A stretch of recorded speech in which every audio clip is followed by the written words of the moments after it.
So today we are going to talk about a topic that we've talked about before. This is not a new topic by any stretch. Actually, the reason we want to talk about it is because when we initially had a podcast dedicated to it, it was like one of the first ones we did. But because it was one of the first ones we did, it was back in like 2014, which is a really long time ago now.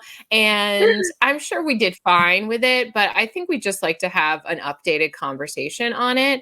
I actually, when I went onto our feed on like Spotify, because you can get our podcast in a lot of different places. I noticed that it doesn't even go back to 2014. So I'm like, oh, wow. So there's like a bunch of episodes that we did. And when we first started, we were like, oh, let's cover all the important topics.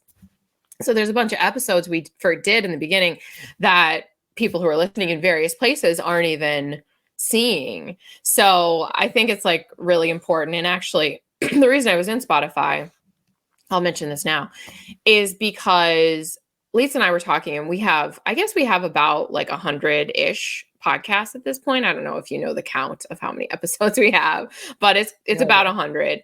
And we were talking, we just think it would be great to have a space where they were more sort of organized. And a lot of the like we publish our podcast on Libsyn. I don't think you can do it there, but we did realize that in our community, we can probably stream, like post all our podcasts, like embed all our podcasts, and then sort them there by topic. So that's a little project I've been taking on. So those who are already in our community, I'm working on it. I'm trying to get all our podcasts posted and then sorted by topic, like loosely. It's hard to do like really specifically, but loosely sorted by topic. But once they're in there, you'll also be able to search by title and stuff. So it should make it easier. And with that, there's going to be space for discussion to talk about podcasts. And Lisa and I were talking about this, and we think we can sort of build on this a little bit and expand a little bit and do more with people who are really dedicated. Dedicated, that's probably the wrong word. People who are like in our podcast community, like listening to our podcast and want to talk about the podcast and connect. So we think we can, through the community space, through the, well, we call it the hub space, we think we can create a real cool space where we can do more to connect and discuss. So just letting you know that's in the works. And when it's up and running, we'll talk more specifically about what that is. All right. So today we want to talk about ambiguous loss. And ambiguous loss, it's a big topic. So what our thoughts were that we wanted to have kind of like a foundational discussion. And so for those of you who have already maybe learned about it on your own or heard us talk specifically about it, this might be a review or a refresher. For those of you who haven't, I think it will be an interesting topic because it really closely relates to non-death loss, most specifically to when you're experiencing grief over the loss of a living person. So somebody who is still alive or presumed alive, or you hope is alive in the world, but who you're grieving for some reason. And there's a lot of different reasons that we'll talk about. But we wanted to have a foundational talk about this because in the future, we'd like to talk more specifically about some of these experiences, like estrangement, dementia, substance use, a lot of different types of experiences that we think it would be helpful to have this kind of foundational discussion to reference back to in the future when we discuss it. Yeah, and I think that that's part of talking about it today. I'm glad we're talking about it. It also feels like a really big topic because when we talk about grieving someone who is still alive, there are so many circumstances in which that happens. And sometimes you're grieving someone who's still alive, and that is the primary loss in your life that you're experiencing at the time. And sometimes it's the secondary loss because sometimes you are experiencing a death, and then that relates to losing other people who are still alive, but you're disconnected from. So there's just a lot of things this relates to. I guess I feel this need to put a little but I don't know, I guess a caveat as we start to say this is going to be the broad umbrella that we want folks to have a foundation for. And we know we won't be able to cover and talk about everything related to this today because there is so much nuance to it. Yeah. So I think that that's really important to just mention as we get going. Yeah, there are so many different experiences related to this. Then there are a lot of concepts we talk about in conjunction with this that people experience.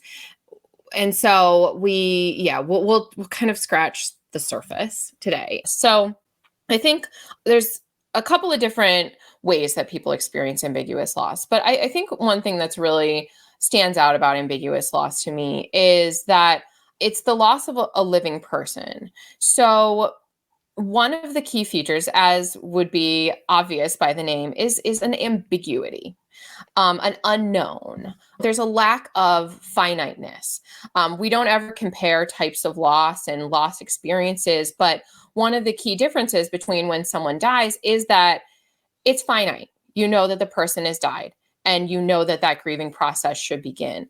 And with ambiguous loss, there isn't that finite point. You don't know what the future will hold, and there's this unknown about whether it's okay to grieve and whether it's maybe wrong to grieve, because does that mean you're giving up hope, or it feels really uncomfortable to grieve somebody who's still alive. And so there's kind of this push and pull between wondering like what you quote unquote should be doing and feeling and experiencing. And, as you probably could guess, what we're going to say is that all of it, is valid, and all of it needs to have space, and all of it is okay. But as you can imagine, or as you have experienced, it's really confusing to go through that. One minute you're consumed by that wondering and that stress and that hoping and just kind of the stress of the situation. And another minute you may be grieving that person isn't here with you in the way that they used to be. And so it's just, there's so much going on. Yeah, one of the things when you look at the research and sort of the history of even identifying the concept of ambiguous grief and what has been found in it is this idea that uncertainty is one of the things that we as human beings struggle with the most. Like when we are in a state where things are uncertain, it puts us into constant worry, hypervigilance, rumination. We're wondering, we're thinking, should I be doing something differently? We are kind of in this state that is really difficult for humans. And you've probably experienced this at some point if you were just waiting to get information about something, like you're waiting for a test result or something. And there's sometimes this sense of, even if the result is terrible, at least then I would know what I'm dealing with. But being in this waiting place, in this unknown place, it leaves me not sure what actions I should take or what I should do. So Pauline Boss, who was the first researcher who ever coined the term ambiguous grief, and this was going back to the 1970s, this is something that she really highlighted in her early research. She started working with people who are experiencing non-death, the losses of grieving someone who is still alive.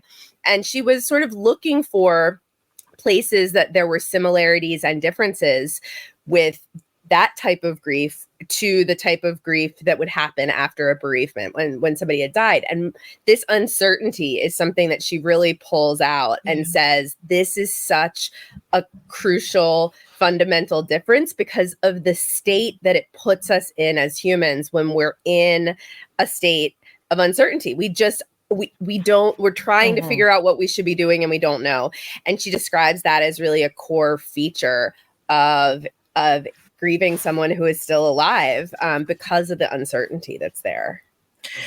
Yeah, and intolerance of uncertainty, that is a concept that we see come up time and again, just in the field of psychology and understanding people and understanding when people are struggling and experiencing distress, because intolerance of uncertainty lies under a lot of experiences. Like it's a key feature in anxiety a lot of the time. It's that uncertainty of whether that 0.0004% chance of something going wrong might happen. It's the people who cannot tolerate that uncertainty are the ones who will experience more anxiety, more desire to maybe control the situation or just passively give up. They are the ones who are going to really struggle if they have a hard time living with that margin of uncertainty that something bad might happen. And so we see intolerance of uncertainty come up over and over and over again. And I mean, that's human nature. I totally can relate to intolerance of uncertainty, as I'm sure most of you can. Maybe not with everything, but with certain things, right? And when you don't know either what something will turn into, like how this relationship will evolve, how this person will change, or if you're separated from somebody who you are hoping is still alive, that uncertainty about their safety and their whereabouts, things like that. So there's a lot of uncertainty to really not you when when you care about somebody who you're disconnected from in a certain way. So yeah, I can so see how that would be one of the most difficult things about this. And also it's hard to, that's a hard one to really find peace with. But I think maybe it would help to kind of flesh out the discussion to talk about examples of how this happens, how ambiguous loss happens. Yeah. And Pauline Blossom makes it easy for us to talk about this because she talks about a couple of different categories. So the first type that we want to talk about is when someone is physically absent from your life. And Pauline Boss gives a lot of different examples of this, but essentially she says there are situations where someone is physically absent, but we keep them psychologically present. And what she means is that because someone may be out of our day-to-day life, we're separated from them, we might not know where they are, we might not know if they're safe, we may not even know if they're alive or not alive. Because of that, she says, we think about them all the time. We become sort of consumed because of the uncertainty, because of the unknowns about their safety. Are they going to be back? Should I be doing something differently to find them? All of these different things lead us to think about them all the time and to have kind of a chronic stress that arises in this type of grief because of our constant thinking and wondering and worrying about them. And these are really broad categories, right? So a lot exists under this umbrella. It might be that you don't know where the person is, like if they're missing, runaway, or kidnapped. So you might not know. Or like with a natural disaster, people often are missing. It might be that you generally know where they are. Maybe they're deployed, maybe they're incarcerated, but you aren't in touch with them. Maybe they're in a place where they are at risk, where they are potentially unsafe. So there's a lot of different ways that we see this play out. And then there are a lot of different feelings and experiences that go along with this. But it's so complex because there's that grief that they're not here in a day-to-day way. They're not by your side or in whatever capacity and role that they had in your life. And that's something to be acknowledged and to be grieved. But there's also that other set of feelings that come along with that uncertainty about whether they'll be okay or whether you'll see them again or whether you'll be reunited, and a whole other host of questions. Yeah. And I think with this type of grief, oftentimes, as you mentioned in the beginning, Eleanor, there's this feeling of, am I even allowed to call it grief? Or does that term, get reserved for death, so it doesn't feel right? Or is it even a betrayal to grieve? Because it's like, I'm giving up hope that they're going to be okay. And we see that a lot with this type of grief, as well as like with anticipatory grief, when somebody's very ill and you're hoping, oh, maybe this treatment will work. There's a lot of push and pull between that feeling of like, I need to have hope, I cannot grieve. It doesn't feel like both can exist. And it can feel very uncomfortable to allow both to exist. Though I do think it's possible. Yeah, absolutely. So that's the first type that she talks about, and the second type is similar, but kind of a reversal of the terms here, where a person is physically present but psychologically absent. And when she talked about this second type, I think what she really emphasized initially, you mentioned there was a subtype, but what she emphasized initially was like a really significant and drastic kind of cognitive change. Examples of that would be if somebody has dementia, if somebody has experienced maybe a stroke or a traumatic brain injury and their cognitive functioning is significantly changed. And so that was kind of initially what she was talking about. Yeah, and I think that this is one that it feels more dramatic and obvious for people because it is such a significant change. It's that situation where you can almost point to something where there's like a pathology. There's something that is like oftentimes illness or injury related, connected with this.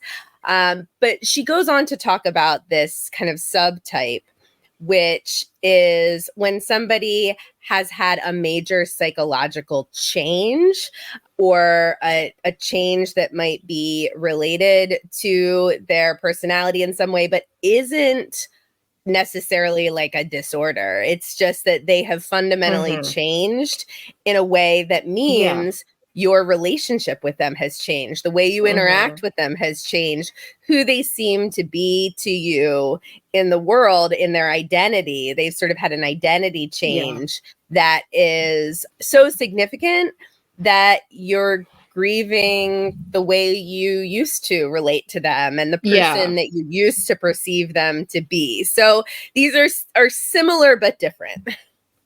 Yes, like their identity, their lifestyle has changed really drastically, and it's hard to know maybe how to relate to each other. It's hard to know how, if at all, you fit in each other's lives.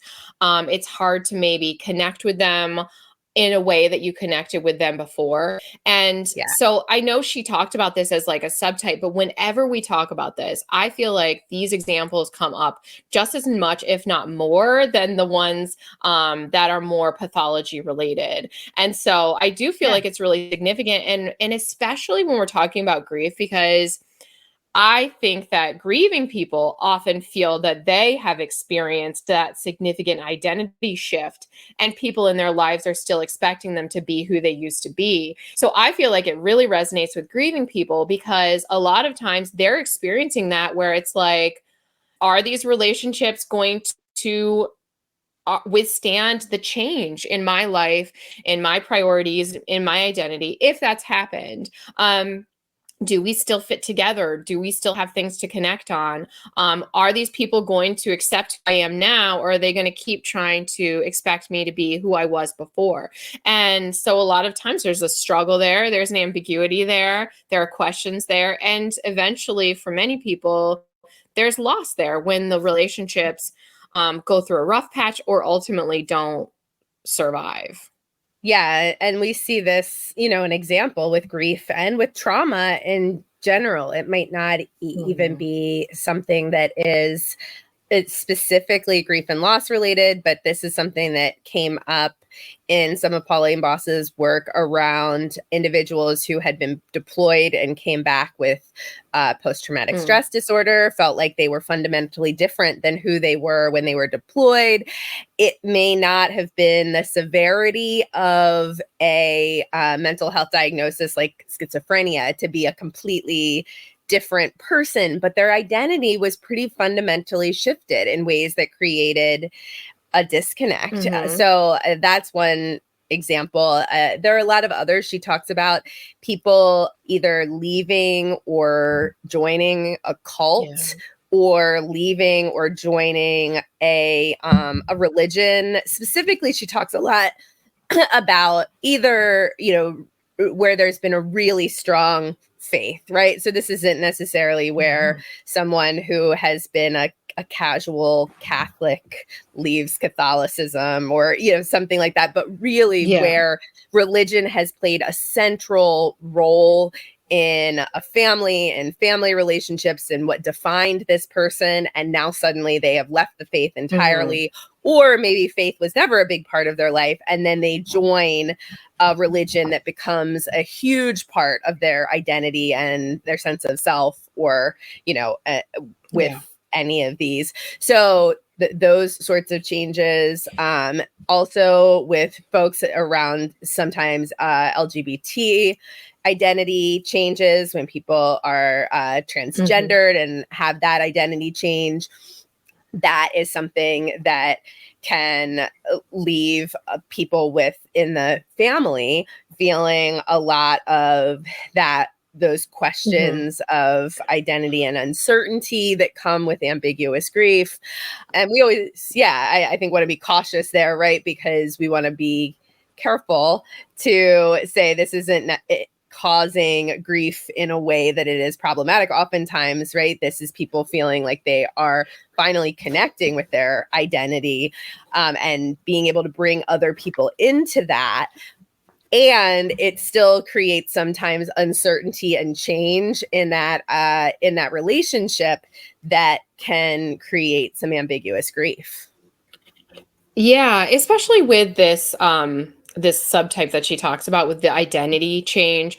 I do think it's important to emphasize that, just as we say in all situations, that change can be positive and healthy and still cause grief because there's change inherent in it. So anytime a relationship changes or a person changes, maybe they're making really healthy changes and good for them changes, there's a shift. And there are things about maybe a relationship or a day-to-day life and things like that could cause grief because they're just different and they need to be adjusted to. So I do think, especially with this subtype, it's important to mention that the change could be healthy. It could be that you're getting out of a relationship that was really not good for you. It could be that you are, or you or a loved one are getting sober, and all of a sudden the way they live their life has completely changed and their identity has changed because you only knew them as somebody who used that substance. And that's wonderful, right? That is like something that you're so happy about, but there's grief there because maybe the way that you relate to that person has changed and you're not sure how to continue to relate to them and how to have that relationship. Maybe they're just aspects of the day-to-day life that have changed and that are different in a way that cause a little bit of grief. And that's okay. Both things that are okay. I also think, just for the purposes of people like thinking through this concept, it's important to mention, like, maybe you're thinking of examples and asking yourself, well, which does it fit into? It's important to mention that sometimes examples can fit into multiple kind of categories. So it's not necessarily that you need to like fit something in. It really ultimately is all ambiguous loss and grief. So it doesn't need to fit neatly into one category necessarily. An example of this we always share is when substances are involved. We mentioned that somebody who may be using substances and maybe they haven't been in contact with you or home for a while, that fits into that first category where they're physically absent but being kept psychologically present.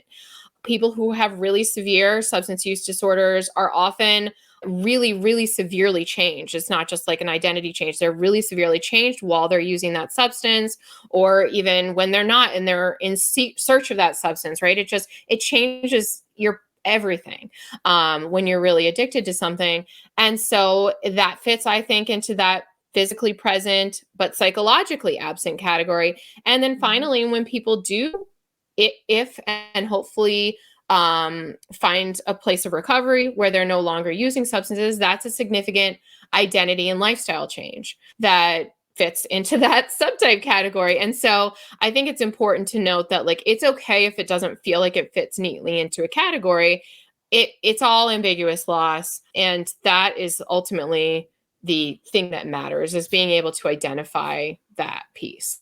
Yeah, and again, being able to identify it for a couple of reasons. One, just to normalize and validate and say, like, yes, this is real. This is a thing. It has a name, and I'm experiencing something that is in fact grief. But also just because it really connects to how we look at coping with these sorts of losses. I think Yeah. when we think about grief as exclusively something that happens for death-related loss, we then exclude ourselves from finding potential resources that would be related to coping, for looking at certain things that might help us to process the grief that goes with these types of losses. And so a big piece of being able to think through your own loss story and history and the things that you're grieving at any particular time is so that you can then figure out what do I need to support myself through this grief? What's going to be helpful for me to be able to cope with this? Yeah, and Pauline Boss was really she's written a couple of books. If you're interested, we can link to them. And she was trying to help out professionals who are working with people grieving ambiguous losses. And she did lay out a way that you can approach counseling with people who are grieving ambiguous losses, which we're not going to get into like step by step. I don't think of that today, though. If people are really interested, we have done that in many different contexts and we can point you in that direction. But I don't know, maybe there are a couple of pieces that we could pull out from that might be helpful for people to think about. One for me is, I'm skipping around. She has like an order of things to kind of address. But one for me that always pops out is this idea of redefining hope. I think is really helpful, because when you're in a situation like that, like there's the thing you're really hoping for. Almost always there's that thing. It's like if they're missing, if they're not physically present, the hope is that they'll be back and that they'll be safe and they'll be okay. Yeah. And so there's that hope that they'll return physically or psychologically. There's the hope that you'll have those moments with them, or that they'll fully return to who they were, that things will come back. With the subtype and the more identity change, I'm not necessarily sure that it's really that it'll go back to how it was. I think a lot of times, if we can acknowledge that it's a healthy change, and maybe this is contrary to what Pauline Boss ever said, but I do see a lot of people who are like, well, I don't want it to go back to how it was before. That wouldn't make sense. I just want to find a place where we can like connect and be connected. Yeah. But that's like the number one hope, right? And that's something that may be far, far off in the future, maybe far out of your control, or maybe won't ever happen. And so it's something that like you're constantly in want of and never being able to reach for all intents and purposes.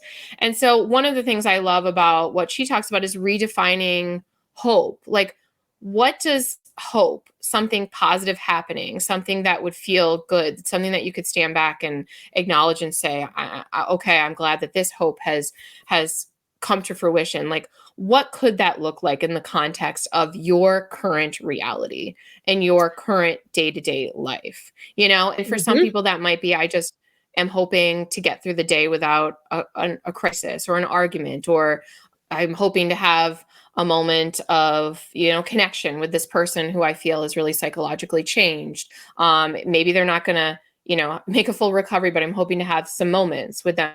So there are degrees of things that we can hope for. And we don't always see those other degrees because we are hoping for that far off, peak of the mountain thing. And so I really like that idea. And that's something that I've had to step back in different relationships and look at quite a few times and said, okay, well, what would get me through this day? What can I hope for in this day that's realistic and possible? Absolutely. And it doesn't fix everything, but I think it does. It helps a little bit, I think, personally. Oh, I think it helps. I think it helps a lot. I think we, so often have a hard time really pulling back and being realistic about the present moment and trying to look for what exists in this moment. And it relates to another piece that Pauline Boss talks about, which is she calls it tempering mastery.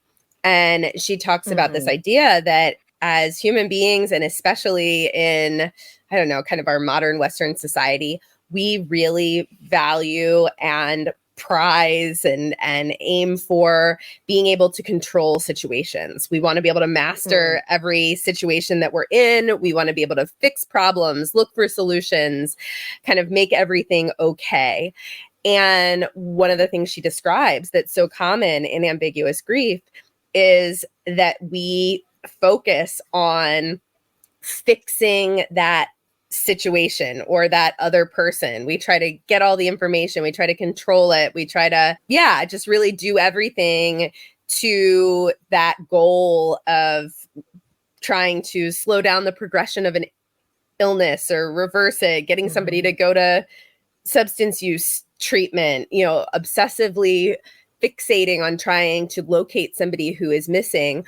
And it makes sense, right? Like when we talk about this, of course, if your family member has dementia, of course, you're trying to get them in all of the clinical trials, or of course, you're seeking these solutions. But what Pauline Boss talks about is oftentimes we end up so far to one extreme or the other that we are no longer operating sort of in a balanced sense of mastery. And so one sense, she says, we just forget about ourselves completely almost. And in that situation, we're so focused on fixing the other person or fixing the situation that we stop taking care of ourselves. We stop thinking like, wait, what would help me in this moment? What do I need to be able to sustain myself as a caregiver or as a person who is just living through this devastating loss? What is really going to help me in this moment outside of that situation? Or she says sometimes it's the other end of the spectrum, which is that we have given up hope. We have our feeling of mastery. Maybe it is a situation where we do know that it is dementia or an illness that's progressive that we feel like we have no control over. And so we just throw our hands up in the air and say, this is awful and there's nothing I can do. And that we, in that sense, neglect that there are things that we can do to take care of ourselves within this situation, to acknowledge just how devastating a circumstance is that maybe a person has, disappeared or is incarcerated or whatever it is. But we can still think about things we can do to nurture ourselves or nurture the relationship we do have, like similar to what you said, Al, the redefining hope, or just taking care, asking for support, reaching out to other people.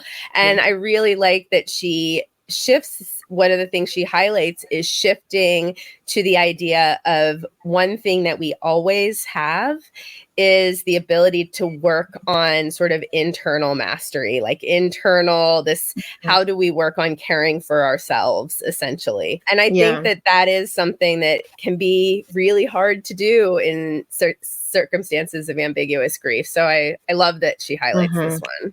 Absolutely. I can totally just relate to that feeling. Like I can't worry about anything else until I know this person's safe or until I know this situation's resolved. And because it's ongoing and ambiguous, doing that means putting off thinking about anything else for an undetermined amount of time. And so I do really think this is about finding balance, because this situation is ongoing and it is stressful, and that is not something we're trying to dispute or change whatsoever.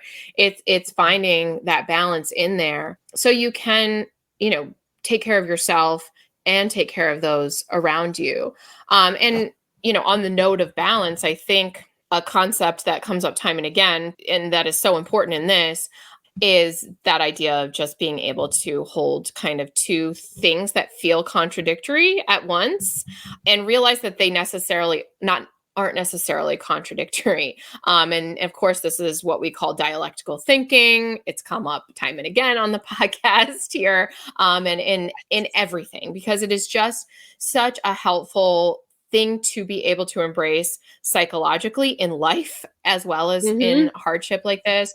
And it's just the ability to hold two truths, two things that feel different, but aren't necessarily.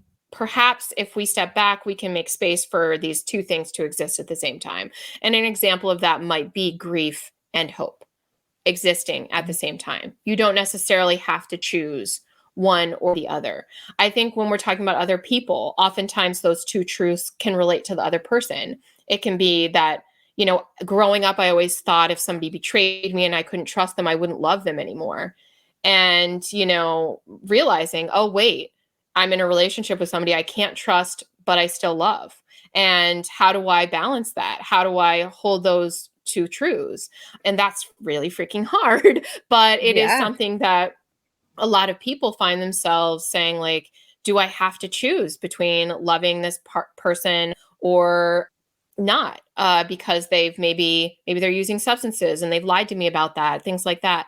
And so oftentimes those truths relate to other people. Like, this person is both the person I've always loved, and also I realize that they're different, you know, and Yeah. how do I kind of allow those two things to exist? And it can feel very hard to do, but when you're able to, it creates a lot of space for a Yeah. lot of things to exist that were not able to exist before when you felt you had to choose. And this is a skill I really think that you have to kind of exercise a little bit. Like, once you wrap your head around it, I think it's kind of an aha moment. But then I do, like, personally, I find myself often reminding myself, I don't have to choose between these two emotions or between these two realities. But it's such a helpful thing to have. Oh, it's so helpful. And I think it really helps with the last one I'll mention of something that Pauline Boss talks about. There's so much she talks about. And like we said, we'll link to her books in the show notes. They're not all written for professionals. Many are written directly to people who are grieving. She most recently has one out actually about sort of COVID or the losses, ambiguous losses that so many of us experienced in COVID. But with dialectical thinking, I think it really supports something else she talks about, which is just reconstructing our own identity in the wake of these ambiguous losses. And she, of course, talks about that we are fundamentally relational beings, right? We exist in community and relationship with other people, and we define ourselves based on the relationships that we have with those around us. And when these ambiguous losses happen, oftentimes that means our own identity shifts, our own roles change in response to the change in this other person. And sometimes we're left trying to make sense of who we are. We're trying to reconstruct this identity, and it doesn't always feel obvious how to reconcile things. We have to do it in a way where sometimes that dialectical thinking really helps to look at that. I think there can be dynamics where maybe if you have a parent with dementia or a spouse with dementia, you feel like the relationship, the nature of that relationship has changed, your roles have changed. And so you still feel like a child in some ways and no longer feel like a child in other ways because you've moved into more of a caregiver space. Or, maybe your understanding of what it meant to be a good spouse to a partner without an addiction looks very different than how you define being a good spouse to a partner with an addiction. And sometimes we have to rely on dialectical thinking to help us say, I am this and not this, or this relationship is still this, but also not this. And sometimes that really can be an important part of reconstructing identity. But I think in coping with ambiguous loss in general, one of the things that's so important is to be realistic about the things that we've lost in ourselves and how that is part of the grief of this loss, and how we can then at the same time reconstruct our identity in an ongoing way that's going to keep evolving, because that there's always going to be maybe that changing nature of the relationship or the uncertainty. But when we can have more of that flexibility with our identity and realize that it's not fixed, it's not one thing, a relationship is never fixed, it never has to be just one thing, that allows a flexibility for us to be able to reconstruct our identity in a way that helps us to cope with these losses. All right. Well, with that, I think we'll wrap up here. That was a lot, but still not obviously everything about this topic. So, again, if you have questions or particular experiences related to this that you would like to see addressed, we invite you to email us at whatsyourgrief@gmail.com. And we will talk more about some of these types of experiences in the future at a later date. But we wanted to have this kind of as a reference point for those, consequent discussions. So, yeah, thank you everybody for joining us, and we will be back very soon. Thanks, everybody.